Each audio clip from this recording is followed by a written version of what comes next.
प्यारे बच्चों, welcome to all. साਰਿਆਂ ਦਾ ਬਹੁਤ ਸਵਾਗਤ ਹੈ। ਜਮਾਤ ਤੀਸਰੀ ਦੇ ਸਾਰੇ ਵਿਦਿਆਰਥੀਆਂ ਦਾ ਸਵਾਗਤ ਹੈ। ਤੁਹਾਡੇ ਮਾਤਾ ਪਿਤਾ, ਛੋਟੇ ਵੱਡੇ ਭੈਣ ਭਰਾ ਤੇ ਬਹੁਤ ਹੀ ਸਤਿਕਾਰਯੋਗ ਅਧਿਆਪਕ ਸਾਥੀ। ਪਿਆਰੇ ਬੱਚਿਓ, ਪੰਜਾਬੀ ਦੀ ਇਸ ਵੀਡੀਓ 'ਚ ਮੈਂ ਤੁਹਾਡਾ ਬਹੁਤ ਸਵਾਗਤ ਕਰਦਾ ਹੋਇਆ ਇਸ ਵੀਡੀਓ ਨੂੰ ਸ਼ੁਰੂ ਕਰਦਾ ਹਾਂ। ਪਿਆਰੇ ਬੱਚਿਓ, ਅਸੀਂ ਪਾਠ 2 ਊਠ ਕਿੱਥੇ ਗਿਆ ਸਾਰਾ ਪੜ੍ਹ ਲਿਆ ਸੀ ਔਰ ਕਿੰਨੀ ਸਸਪੈਂਸ ਵਾਲੀ ਕਹਾਣੀ ਸੀ, ਬੜੀ ਮਜ਼ੇਦਾਰ ਕਹਾਣੀ ਸੀ। ਤੁਸੀਂ ਦੇਖਿਆ। ਜਿਨ੍ਹਾਂ ਬੱਚਿਆਂ ਨੇ ਇਹ ਵੀਡੀਓ ਨਹੀਂ ਦੇਖਿਆ, मेरे चैनल आई थिंक ते जाना है और सीधा तुसी प्लेलिस्ट ते जाना है, अपनी तीसरी क्लास में चुनना है। वो जाके तुसी पिछला वीडियो जोड़ा है वो देख सकते हो, समझ सकते हो कि कहानी की है। वैसे तुसी ये कहानी पढ़ ली होएगी, मैनू आस है। आस करता हाँ कि तुसी सेहतमंद होगे, अपना साफ सुथरा सच्चा तो संतुलित जीवन व्यतीत कर रहे होगे, स्वस्थ जीवन व्यतीत कर रहे होगे और कोरोना वायरस चलदे जिथे अपना ख्याल रख रहे होगे उत्थे गर्मी तो बचाव भी कर रहे होगे, मापियां का कहना मन रहे होगे, अपने स्कूल का काम दिता होया काम वीडियोज़ देख के किताबों तो अपना काम कंप्लीट कर रहे हो गए। सो प्यारे बच्चों, पाठ असीं पढ़ लिया सी, सारे बच्चों को पता है सारे किताब होनी चाहिए है पंजाबी दी।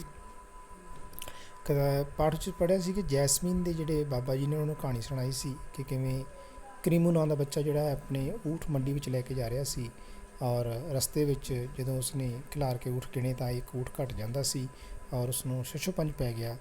उसनूं फ्रस्ट्रेशन हो गई, उसनूं मुश्किल पेश आ गई कि एक ऊठ कित्थे गया, क्योंकि अखीरली ऊठ ते बैठा सी अते अपना ऊठ वो गिणदा ही नहीं सी, जिस कारण उसनूं लगदा सी कि एक ऊठ घट गया है।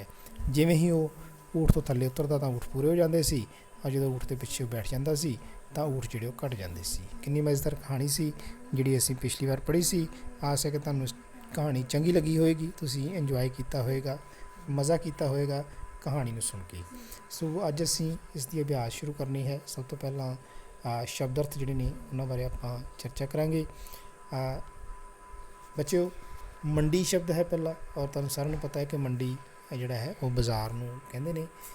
कोई भी शब्द जिहड़ा आएगा इत्थे उसका कोई मीनिंग है, कोई मतलब है, उस मतलब नूं इन्हां औखे शब्दां दे विच असीं बच्चे अज क्लीयर करना है। सब तो पहलां और मंडी शब्द तुहानूं मैं दसदा है, इसका अर्थ हुंदा है बाज़ार। इस तरह ही नकेल तुहानूं मैं बड़ा विस्तार नाल पिछली वीडियो समझाया सी कि नकेल किस नूं कहंदे ने, ठीक है, और मुहार किस नूं कहंदे ने, ये मैं बड़े विस्तार नाल समझाया सी। मेरी फिर तो अध्यापक साथियों नूं बेनती है कि वो बच्चों नूं वो जरूर वीडियो विखाउण, क्योंकि उहदे च बड़े विस्तार नाल मुहार, नकेल, लगाम, इस जिहड़े शब्दां दा विस्तार मैं दस्सिया सी। वो वीडियो जरूर बच्चे एक बार देख लैण ताकि उन्होंने इन्हां शब्दों को समझण च आसानी हो सके, बच्चे मुश्किल च ना आउण, बच्चों को मुश्किल ना लगे कि ये शब्द बहुत ज़्यादा मुश्किल ने, समझ तो बाहर ने। सो वो वीडियो जरूर देखण। इस तो नकेल का भाव है पशु के नक विच पाई रस्सी, जिहड़ी असीं पशु के नक विच आर पार रस्सी लंघा के उसनूं उपर बैठ के फड़दे हैं, उसनूं असीं नकेल कहने आ। उस तो अगे है टुणक। जदों भी घंटी जिहड़ी है ऊठ के गल च टुणक टुणक करदी है, उहनूं खड़कार कहंदे ने, आवाज़ कहंदे ने। जिहड़ी घंटी की आवाज़ है उसनूं असीं टुणक की आवाज़ जिहड़ी आउंदी है उसनूं खड़कार आपां कहने आ। इस तो अगे है घाबर के, घबरा जाना मतलब डर जाना, डर के। इस तो अगे है खूब, खूब हुंदा बहुत ज़्यादा, ठीक है, वो खूब खुश होया, ठीक है, खूब बहुत खुश होया। इस तरह ही अर्थ स्पष्ट करांगे। रेतला, ये सानूं पता है जिहड़ा इलाका रेत वाला होवे उसनूं असीं रेतला जिहड़ा कहने आ। इस तो अगे है पखण, कि अज दिन बहुत भखिया होया है। पखण का मतलब हुंदा है गर्म होना। इस तो अगे है पाल, पाल कतार हुंदी है क्योंकि ऊठ एक पाल विच जा रहे सन, पाल मतलब कतार। इस तो अगे है महंगा, महंगा हुंदा है कीमती, जिसकी कीमत ज़्यादा होवे उसनूं असीं महंगा कह दिंदे आ, वो बड़ा कीमती है क्योंकि वो बहुत महंगा है। इस तो अगे बेटा असीं मौखिक प्रश्न जिहड़े ने उन्हां वल ध्यान देवांगे। मौखिक प्रश्न जिहड़े ने कहांगे कि सारे बच्चों नूं कि वो समझण अते मन दे विच इन्हां दे उत्तर सोच लैण, क्योंकि जदों मैं करावांगा तां शायद तुहाडे उत्तर मेल खा जाण। अगर तुसीं कहानी ध्यान नाल सुनी है, पढ़ी है, तां बिल्कुल तुसीं आसानी नाल उन्हां दे आंसर जिहड़े ने दे सकदे हो। सो पहला है जुबानी प्रश्न, जैसमीन नूं किस दी सुनाई कहानी याद आई। तो पहली लाइन दे विच इसदा उत्तर सी पाठ दे कि जैसमीन नूं उन्हां दे बाबा जी द्वारा सुनाई कहानी जिहड़ी है उन्हां नूं याद आ गई अते वो बहुत खुश होई अते सारी कहानी जिहड़ी है ऊठ कित्थे गया उसने सुनाई।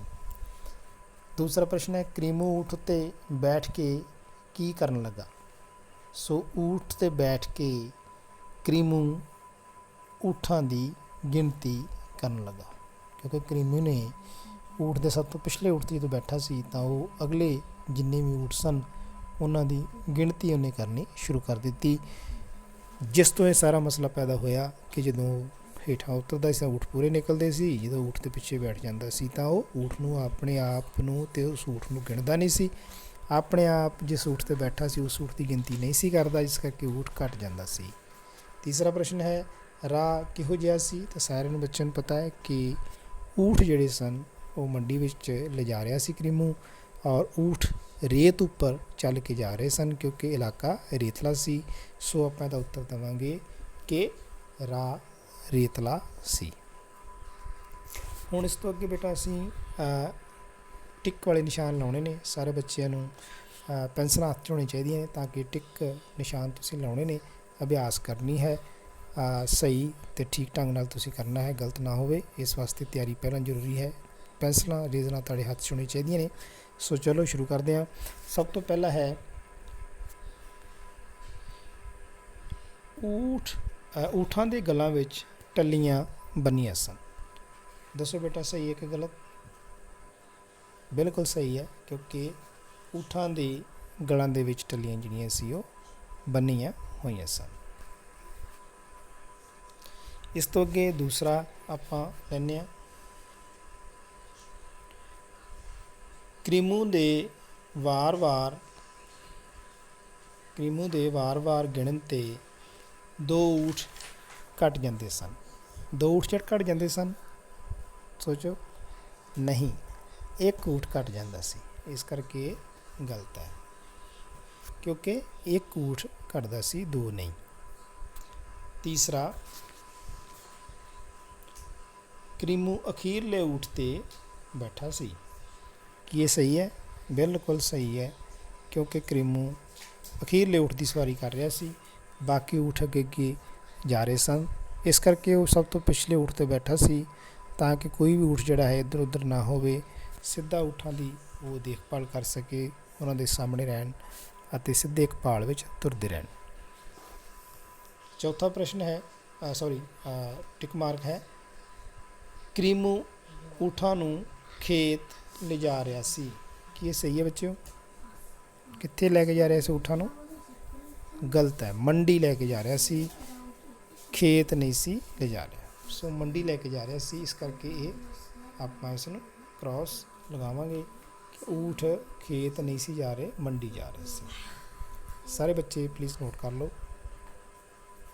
ਇਸ ਤੋਂ ਅੱਗੇ ਹੈ ਸਾਡੇ ਕੋਲ ਚੌਥਾ ਪ੍ਰਸ਼ਨ। ਠੀਕ ਸ਼ਬਦ ਚੁਣ ਕੇ ਆਪਾਂ ਖਾਲੀ ਥਾਵਾਂ ਜਿਹੜੀਆਂ ਨੇ ਭਰਨੀਆਂ ਨੇ। ਆਓ ਭਰੀਏ।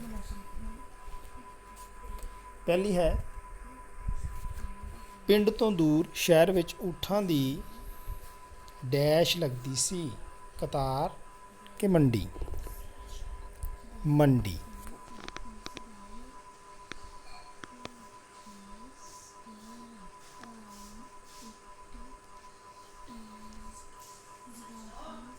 ਸੋ ਮੰਡੀ ਸ਼ਬਦ ਆਪਾਂ ਜਿਹੜਾ ਹੈ ਬੱਚੇ ਇੱਥੇ ਭਰਾਂਗੇ, ਕਿਉਂਕਿ ਪਿੰਡ ਤੋਂ ਦੂਰ ਸ਼ਹਿਰ 'ਚ ਊਠਾਂ ਦੀ ਮੰਡੀ ਲੱਗਦੀ ਸੀ ਜਿੱਥੇ ਕਰੀਮੂ ਆਪਣੇ ਊਠ ਜਿਹੜੇ ਉਹ ਲੈ ਕੇ ਜਾ ਰਿਹਾ ਸੀ।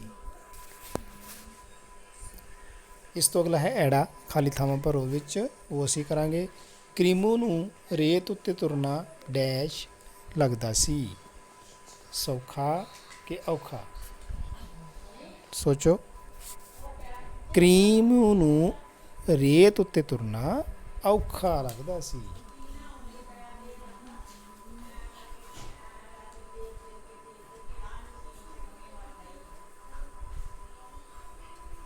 ਆਪਾਂ ਦੂਸਰੇ ਵਾਲਾ ਜਿਹੜਾ ਉੱਤਰ ਇਹਦੇ ਵਿੱਚ ਭਰ ਦਾਂਗੇ। ਇਸ ਤੋਂ ਅੱਗੇ ਸਾਡੇ ਕੋਲ ਈੜੀ ਖਾਲੀ ਥਾਵਾਂ ਭਰੋ ਹੈ। ਕਰੀਮੂ ਕੋਈ ਡੈਸ਼ ਗੁਣਗੁਣਾਉਣ ਲੱਗਾ। ਹੁਣ ਕਰੀਮੂ ਕੀ ਗੁਣਗੁਣਾਉਣ ਲੱਗਾ? ਗੀਤ ਜਾਂ ਸ਼ਬਦ? ਕੀ ਗੁਣਗੁਣਾਉਣ ਲੱਗਾ? ਗੀਤ।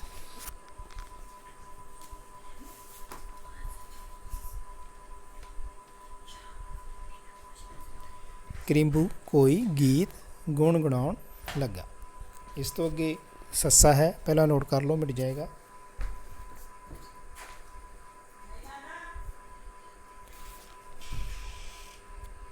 ਸੱਸਾ ਹੈ ਪ੍ਰਸ਼ਨ। ਉਹਨਾਂ ਦੇ ਗਲਾਂ ਵਿੱਚ ਬੰਨੀਆਂ ਹੋਈਆਂ ਟੱਲੀਆਂ ਡੈਸ਼ ਰਹੀਆਂ ਸਨ। ਟੁੱਟ ਰਹੀਆਂ, ਟੁਣਕ ਰਹੀਆਂ ਸਨ ਕਿ ਟੁੱਟ ਰਹੀਆਂ ਸਨ? ਬਹੁਤ ਹੀ ਆਸਾਨ ਹੈ, ਟੁਣਕ ਰਹੀਆਂ ਸਨ। ਮਤਲਬ ਉਹਨਾਂ ਦੀ ਟੱਲੀਆਂ ਦੀ ਛਣਛਣਾਉਣ ਦੀ ਆਵਾਜ਼ ਆ ਰਹੀ ਸੀ। ਛਣਛਣਾਉਣ ਦੀ ਆਵਾਜ਼ ਜਿਹੜੀ ਹੈ ਟੱਲੀਆਂ ਦੀ ਬੱਚਿਓ, ਉਸ ਨੂੰ ਟੁਣਕ ਕਹਿੰਦੇ ਨੇ।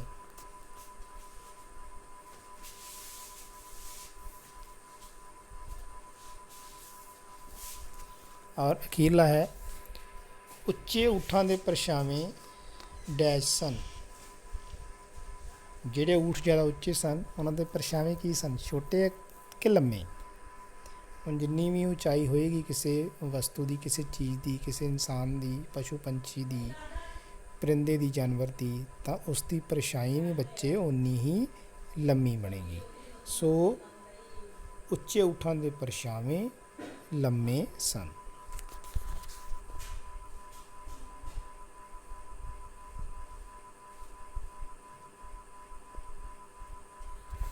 ਠੀਕ ਹੈ ਬੇਟਾ। ਸੋ ਇਹ ਸੀ ਬੇਟਾ ਅੱਜ ਦਾ ਵੀਡੀਓ। ਇਸ ਵਿੱਚ ਅਸੀਂ ਅੱਜ ਕਵਰ ਕੀਤਾ। ਸਭ ਤੋਂ ਪਹਿਲਾਂ ਅਸੀਂ ਇਸ ਦੇ ਔਖੇ ਸ਼ਬਦ ਜਿਹੜੇ ਨੇ ਉਹ ਕੀਤੇ।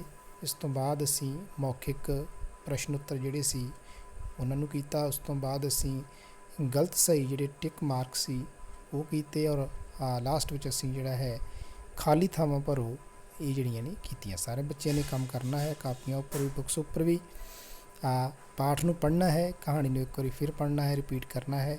ਪੜ੍ਹਨ ਅਭਿਆਸ ਜ਼ਰੂਰੀ ਹੈ ਤਾਂ ਕਿ ਤੁਹਾਡਾ ਫਲੋ ਜਿਹੜਾ ਹੈ, ਇਕਸਾਰਤਾ ਜਿਹੜੀ ਹੈ ਬਣੀ ਰਹੇ, ਸਪੀਡ ਬਣ ਜਾਵੇ ਪੜ੍ਹਨ ਦੇ ਵਿੱਚ, ਮੁਸ਼ਕਿਲ ਪੇਸ਼ ਨਾ ਆਵੇ। ਕੁਛ ਸ਼ਬਦ ਇਹੋ ਜਿਹੇ ਹੁੰਦੇ ਨੇ ਜਿਹੜੇ ਬੋਲਣੇ ਨਹੀਂ ਆਉਂਦੇ। ਸਿਆਰੀ ਬਿਹਾਰੀ ਔਂਕੜ ਦਾ ਕੋਈ ਬਿੰਦੀ ਦੀ ਗਲਤੀ ਹੁੰਦੀ ਹੈ, ਉਹ ਨਾ ਹੋਵੇ। ਪੜ੍ਹਨ ਅਭਿਆਸ ਜ਼ਰੂਰੀ ਹੈ। ਇਹ ਜਿਹੜਾ ਅਭਿਆਸ ਕਰਵਾਈ ਗਈ ਹੈ ਇਹ ਵੀ ਕਾਪੀਆਂ ਉੱਪਰ ਤੁਸੀਂ ਕਿਤਾਬਾਂ ਉੱਪਰ ਕਰਨੀ ਹੈ। ਸੋ ਵੀਡੀਓ ਸਮਾਪਤ ਹੈ। God bless you. ਆਪਣਾ ਖਿਆਲ ਰੱਖਿਓ। ਸਾਰਿਆਂ ਦਾ ਬਹੁਤ ਬਹੁਤ ਧੰਨਵਾਦ। ਸਾਰਿਆਂ ਨੂੰ ਸਤਿ ਸ਼੍ਰੀ ਅਕਾਲ।